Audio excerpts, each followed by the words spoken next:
یہ ایک صاحب پوچھتے ہیں، مفتی صاحب اگر سالی سے غلطی سے زنا ہو جائے تو کیا اس سے بیوی سے نکاح ٹوٹ جائے گا؟ برائے مہربانی وضاحت فرمائیں۔ دیکھیں محترم، زنا بہت بڑا گناہ ہے۔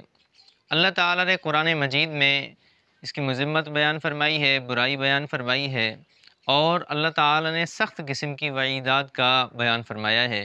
ساتھ ہی احادیث مبارکہ میں زنا کے اوپر وعیدات کا ذکر بھی ملتا ہے، ساتھ ساتھ جس پر شرعی زنا ثابت ہو جائے، رسول اللہ صلی اللہ علیہ وسلم نے خود ان پر جو حدود جاری فرمائی ہیں ان کا ذکر بھی ملتا ہے۔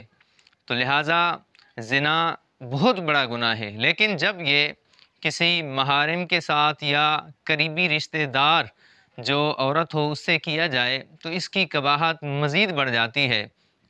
جیسے گناہ کرنا بہت بڑا گناہ ہے، جھوٹ بولنا بہت بڑا گناہ ہے۔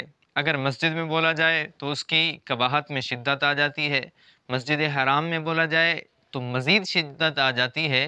اسی طرح زنا اگر محارم سے یا قریبی رشتہ دار سے کیا جائے تو اس کی قباحت میں شدت آ جاتی ہے۔ لہٰذا اس گناہ سے جتنا جلدی ہو سکے توبہ کرنی چاہیے۔ جہاں تک بات ہے سالی کے ساتھ زنا سے نکاح ٹوٹنے کی، تو یاد رکھیں سالی کے ساتھ زنا کرنے کی وجہ سے نکاح نہیں ٹوٹتا اور بیوی ہی برقرار رہتی ہے، لیکن اس گناہ سے توبہ اور استغفار لازم ہے۔